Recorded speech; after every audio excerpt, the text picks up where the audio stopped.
اور کافی حد تک سنبھال لیا۔ 2 سال بعد اللہ تعالیٰ نے ہمیں ایک چاند سی بیٹی عطا کی۔ مجھے بہت خوشی ہوئی، لیکن میں نے یہ محسوس کیا کہ مراد کو کسی قسم کی کوئی خوشی نہ ہوئی۔ 1.5 سال بعد میری دوسری بیٹی پیدا ہوئی تو مراد کا اصلی چہرہ میرے سامنے آ گیا۔ وہ بالکل بدل چکا تھا۔ بیٹا نہ ہو کرنے کی وجہ سے وہ مجھ پر خفا رہتا اور ہاتھ اٹھاتا۔ میں نے مراد سے کئی بار کہا کہ خدا کا خوف کیجئے، بیٹا یا بیٹی میرے بس میں نہیں، یہ تو اللہ کی دین ہے، اور تم مجھ سے زیادہ پڑھے لکھے اور عمر میں بڑے ہو، یہ بات اچھی طرح جانتے ہو کہ اولاد کی پیدائش میں زیادہ حصہ دار باپ ہی ہوتا ہے، مگر وہ جان بوجھ کر کہ میری باتیں سنتا ہی نہیں تھا اور مسلسل مجھے یہی طعنہ دیتا تھا کہ کیسی منحوس عورت گھر لے آیا ہوں، اس کے ہوتے ہوئے مجھے خوشیاں ملنے والی نہیں، میں کبھی خوشیوں کو منہ نہیں دیکھ پاؤں گا۔ وہ اتنا بے انسان ہو چکا تھا کہ میری چھوٹی بیٹی ابھی 6 ماہ کی بھی نہیں تھی، اس نے مجھ سے ہاتھ اٹھانا شروع کر دیا۔ میں اس دن اپنی قسمت پر بہت روئی تھی۔ بچپن میں ہی ابا کے ہاتھوں ماں کو مارتا کھاتے دیکھا، اور اب میرا شوہر اکثر مجھے مارتا رہتا۔ ایک دن اس نے ایک ایسا کام کیا جو میں خواب میں بھی نہیں سوچ سکتی تھی۔ مجھ سے سالن میں ذرا سا نمک تیز ہو گیا تو مراد کو اچانک مجھ پر غصہ آیا۔ وہ اپنی جگہ سے اٹھا اور میرے سر پر ایک زوردار مکہ مارا، ایسا مکہ مارا کہ میرا سر چکرانے لگا اور مجھے کسی چیز کا ہوش نہیں تھا۔ میں بے ہوش ہو کر گر پڑی۔ مراد نے جب مجھے اس حالت میں دیکھا تو بھاگا اور پانی لے آیا۔ مجھے ذرا سا ہوش آیا تو میں نے پانی مانگا۔ مراد نے مجھے پانی پیش کیا اور اس کے بعد مجھ سے معافی مانگنا شروع کر دی۔ وہ اکثر ہی ایسا کرتا تھا، پہلے مجھ پر ہاتھ اٹھاتا، مجھے مارتا، پھر رو رو کر معافی مانگنا شروع کر دیتا، مگر اس دفعہ میں اسے معاف نہیں کر سکتی تھی۔ اس دفعہ معاملہ کچھ اور تھا، کیونکہ اس دفعہ اس نے جو مکہ مجھے مارا تھا اس کی وجہ سے میرے حرام مغز نے کام کرنا چھوڑ دیا۔ میرے جسم کا نچلا حصہ بیکار ہو چکا تھا، میں چلنے پھرنے سے معذور ہو چکی تھی۔ میری معذوری کو دیکھتے ہوئے مراد اکثر میرے سامنے بیٹھ جاتا اور مجھ سے معافیاں مانگتا۔ میرے والد کو جب میری معذوری کی خبر ملی تو اسے افسوس ہوا، لیکن مراد نے میرے اس معاملے کو ایک حادثے کے طور پر پیش کیا۔ میں بھی خاموش رہی اور اپنے شوہر کی اپنے باپ کے سامنے عزت رکھ لی۔ مراد کو بیٹے کی بہت خواہش تھی۔ میں اکثر مراد کو دوسری شادی کا مشورہ دیتی تھی، مگر مراد یہی کہتا، نہیں تم بالکل ٹھیک ہو جاؤ گی، میں دوسری شادی نہیں کروں گا۔ پتہ نہیں وہ بھی یہ بات دل سے کرتا تھا یا ایسے ہی کہہ دیتا تھا، مجھے خوش رکھنے کی خاطر ایسی باتیں کرتا۔ ادھر ابا ہی میری حالت کو دیکھتے ہوئے میرے ساتھ رہنے لگے۔ ایک دن ابا نے مراد سے کہا کہ میں زیادہ عرصہ یہاں نہیں رہ سکتا، میں اپنی بیٹی کو اپنے گھر لے جاؤں گا۔ اگر تم دوسری شادی کرنا چاہتے ہو تو مجھے اس پر کوئی اعتراض نہیں، اور میری بیٹی کا ارادہ بھی تم جانتے ہی ہو، اسے بھی تمہاری دوسری شادی پر کوئی اعتراض نہیں۔ میں اپنے باپ کے ساتھ اپنے گھر آ گئی۔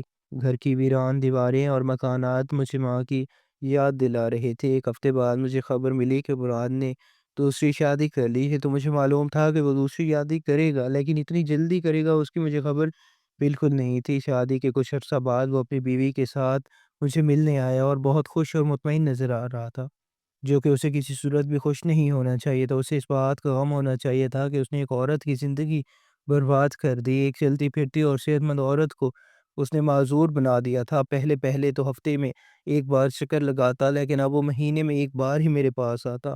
ایک دن مراد اپنی بیوی کے ساتھ ہمارے گھر آیا تو مجھے محسوس ہوا کہ اس کی بیوی پیٹ سے ہے، وہ امید سے تھی۔ مراد نے مجھ سے کہا، دعا کرو کہ اس دفعہ میرے ہاں بیٹا پیدا ہو۔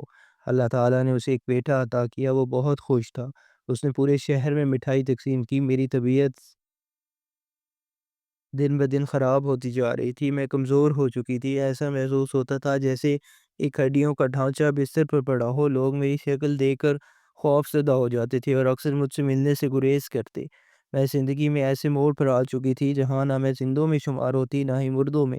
خدا ایسا دن کبھی نہ لائے۔ ایک دن مراد ہمارے گھر آیا، میرے باپ سے کہنے لگا کہ انکل میں آپ کو ایک مشورہ دینا چاہتا ہوں، لیکن شرط یہ ہے آپ میری نیت پر شک نہ کریں، جو میں کہہ رہا ہوں اپنی اور آپ کی بیٹی کی بھلائی کے لیے کہہ رہا ہوں۔ آپ کی بیٹی کے بچنے کی امید نظر نہیں آتی، میرے حساب سے یہ چند دنوں کی ہی مہمان ہے۔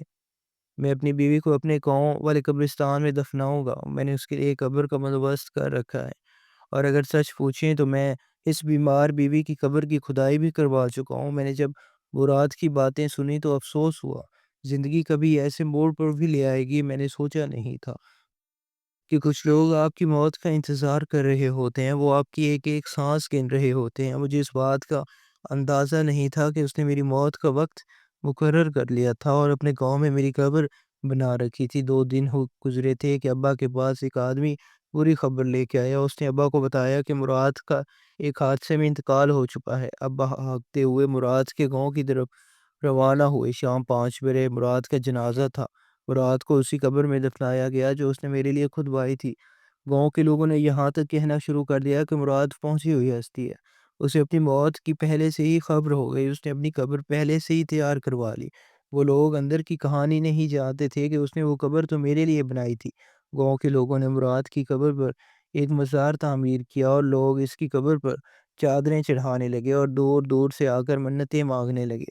اس دن مجھے اس حقیقت کا پتہ چلا کہ لوگ خود سے ہی کہانیاں اور قصے کیسے کیسے بنا لیتے ہیں۔ بغیر کسی تحقیق کے علم سب سے خطرناک علم ہوتا ہے۔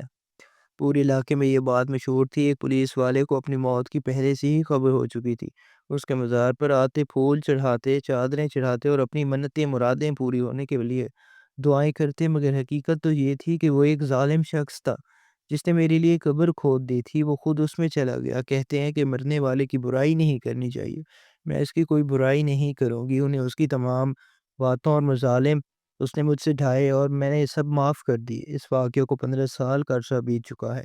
میں اب بھی زندہ ہوں، گو کہ معذور ہوں، لیکن آرام دہ زندگی گزار رہی ہوں۔ میری 2 بیٹیاں اعلیٰ عہدوں پر فائز ہیں اور میرا واحد سہارا ہے۔